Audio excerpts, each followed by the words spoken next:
சிந்து கவி வந்திருக்கு சொந்தமுள்ள பூங்கொடிக்கு.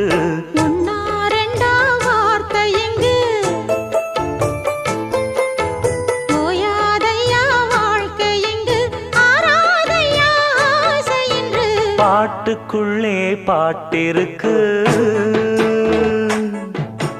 படிச்சுக்கத்தா மனசிருக்கு.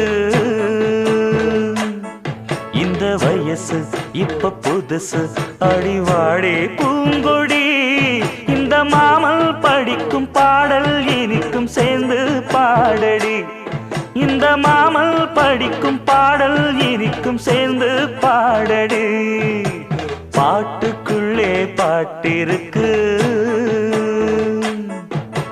படிச்சுக்கத்தா